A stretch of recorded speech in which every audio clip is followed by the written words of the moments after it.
salaamaaleykum suñu mbokk téléspectateurs yi ku ci nekk maa ngi lay nuyu ci sa tur ak sa sant di leen wax dal leen jàmm ci seen émission yeewu leen nag comme ni ñu leen ko annoncé semaine dernière dafa am ay changements yu ñu leen nar a andil ci weer bu sell bi di weeru koor ma ciy profité nag di leen wax baal leen ma àq baal naa leen même si yore loo leen ma àq sax di ñaan yàlla mu baal ñu àq jégal ñu suñu bàkkaar yëpp te nangul ñu suñu koor di ñaanal lool tamit toute l'équipe de la TFM di ko ñaanal équipe bu yeewu leen bi di ko ñaanal aussi ñi ma nekkal ci plateau bi di leen nuyu rek Marie Christine nuyu naa la. waaw Bijou fay naa la di nuyu Fatou Dieng at Cheikh Tidiane Diawo damay dellu tamit di nuyu ñi nga xam ne dañoo jëkk yàq seen i nelaw bàyyi seen yitte ngir seetaan ñu waaye tamit ci noonu lay def jéggalu ci ñoom ci weer bu sell bi ñu dugg te naa leen jéggal naa leen comme Bijou duñ ko waxee ñoom ñun amel ñu ñoom benn àq ñun ñoo leen ameen àq di ñaan yàlla nangul ñu suñu koor Bijou. amiin Marie Christine j'espère que koor gi métteegul ci yow. Fati. waaw Bijou ça va très bien nuyu naa la nuyu Marie Christine di nuyu Cheikh Tidiane di wax comme ni ngeen ko waxee rek yow ak Marie mbokku téléspectateurs yi ñu leen di ñaanal kooru jàmm ñu dugg ci ak bismillahi rahmaani rahim génn ci ak alhamdulilahi rabil alamin xam naa dina métti trop ci faaleen yi jaañeen yi ak ñangeen yi mais takk leen seen biir benn weer yaakaar naa ni yàggul fanweeri fan kese la bu leen ko kiyee daal dina baax sama waa ji te mu bàyyi kooru gàll waa Cheikh Tidiane xanaa moom calme na de te temps bi demagul fenn Cheikh Tidiane ñoo ngi soog a commencé. non man du ma répondre provocation yooyu fii ki fi wóoru gàll ñëpp xam nañ ko ma Marie Christine la loolu.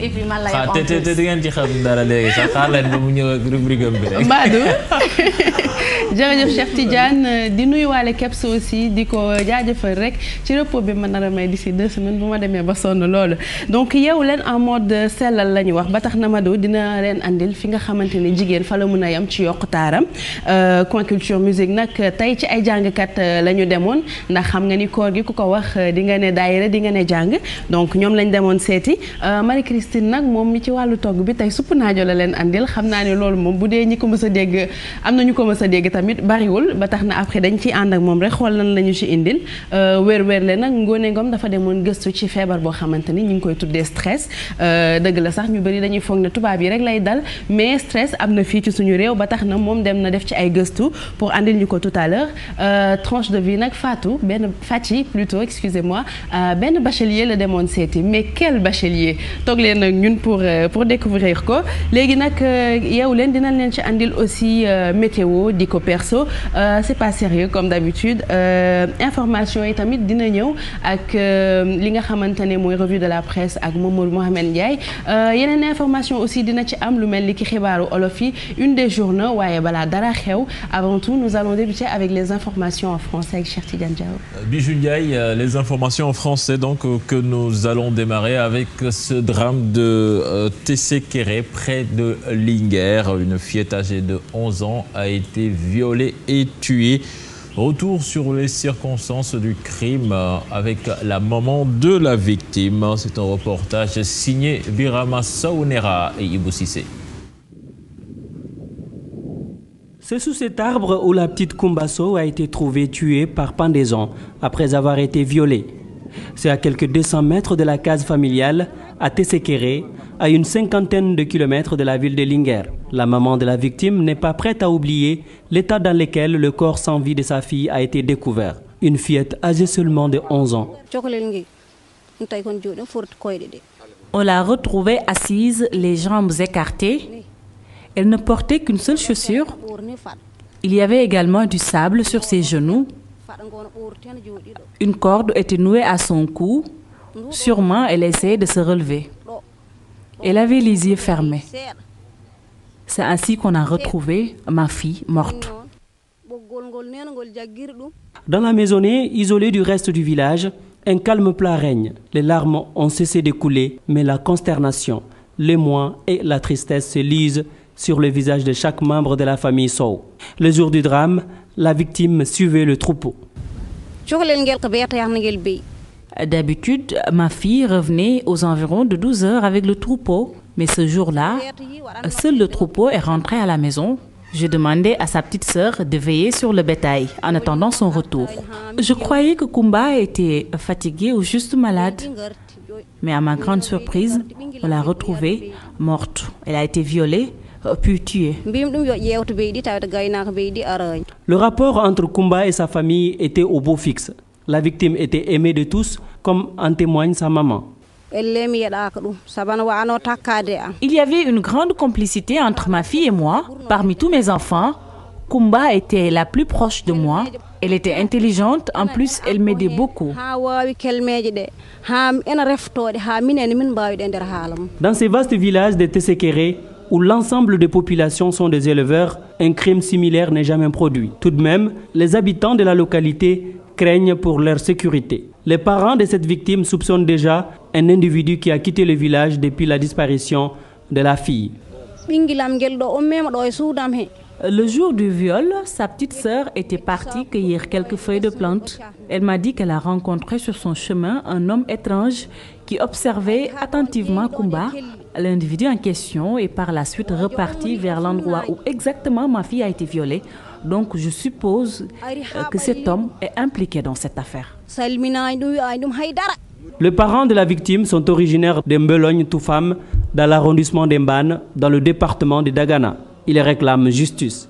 Une enquête est déjà ouverte par la gendarmerie locale. L'auteur du crime est activement recherché. En attendant, Tessékéré et ses environs sont plongés dans la tristesse.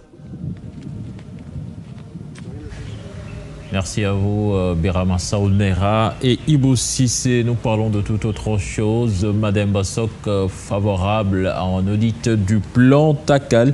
Le secrétaire général du Sutelec était ce dimanche l'invité du grand jury de Mamadou Ibra Kane. Vous l'entendrez tout à l'heure en Wolof. Université Cheikh Anta Diop de Dakar vers une destruction des pavillons préfabriqués en état de délabrement très avancé. Les étudiants approuvent mais réclament tout de même des mesures d'accompagnement. C'est ce que vous allez voir dans ce reportage signé Adia Tala et Ali Mbaye. Les pavillons préfabriqués du coude croulent sous le poids de l'âge. L'eau des toilettes sointe sur les murs fissurés et des fers rouillés qui retiennent difficilement les bâtiments. Malgré tout, des étudiants squatteurs érigent des abris de fortune dans les locaux. Ceux régulièrement logés craignent pour leur sécurité et se réjouissent de la décision de démolir ces logements vétustes. Avant que les êtres humains perdent leur vie ici, il serait préférable de démolir les pavillons et d'essayer de subir un tout petit peu en allant à la maison et revenir, le temps que l'État trouve une solution à ça. La durée a expiré, mais vous savez, on a l'habitude, les Sénégalais surtout, hein, excusez-moi du terme, mais ils ont l'habitude de dépasser les bornes de la limite, quoi. Donc, à mon avis, ils auraient préféré que l'État démolisse ces pavillons avant que l'irréparable ne se produise un jour. Si la décision vient à point nommé, certains étudiants exhortent cependant les autorités à prendre des dispositions nécessaires. Cela pour éviter des perturbations de l'année universitaire. Si on déloge tous ces pavillons-là après cette démolition, où est-ce que l'État va mettre tout ce nombre-là? Et étant donné qu'en ville, pour moi, c'est une bonne décision, mais c'est la manière. Il faut prendre toutes les dispositions, bien sûr. Les pavillons IHEN, 10 pavillons espagnols, fruits de la lutte de l'Union nationale patriotique des étudiants sénégalais, UNAPES, d'obédience maoïste, datent des années 80. Une trentaine d'années de vie, ne sont-ils pas vieux pour être démolis, surtout s'ils sont préfabriqués et dépassant leur capacité d'accueil? Adiatala, merci. Notre reportage Ramadan du jour qui s'intéresse aux mouleurs, un métier pénible qui nécessite beaucoup d'efforts physiques. Certains d'ailleurs ne s'embarrassent pas du jeûne en ce mois béni de Ramadan. C'est ce que vous allez suivre dans ce reportage signé à Fatima Ba et Medoun Diouf. Ces ouvriers sont sur ce chantier depuis 6 heures. Ils sont mouleurs, un métier que certains d'entre eux jugent pénible, par conséquent difficile à allier avec le jeûne. Honnêtement, je ne jeûne pas. Notre métier est pénible. Il n'est pas compatible avec le jeûne. Je ne peux pas rester des heures sans manger ni boire et travailler en même temps. Avec ce genre de métier, si je jeûne, je peux tomber malade.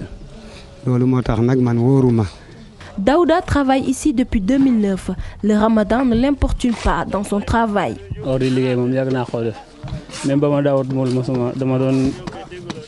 Moi, par contre, je jeûne en dépit du travail pénible que j'exerce. J'ai l'habitude. Avant, j'étais marchand ambulant. Je marchais sous le soleil ardent et je jeûnais. C'est une question d'habitude. Et je le fais depuis que je suis jeune. Avec le ramadan, les habitudes de travail sont bousculées. Ces ouvriers ont dû réaménager leurs horaires. À cause du ramadan, nous avons changé nos horaires de travail. Avant, on travaillait de 8h à 14h, mais depuis le début du ramadan, nous fonctionnons de 6h du matin à 11h, voire même midi. Les conditions climatiques bien souvent ne sont pas opportunes. Tantôt sous un soleil ardent, tantôt sous les pluies battantes. À cela s'ajoute la pénibilité du travail, mais ces mouleurs s'adaptent.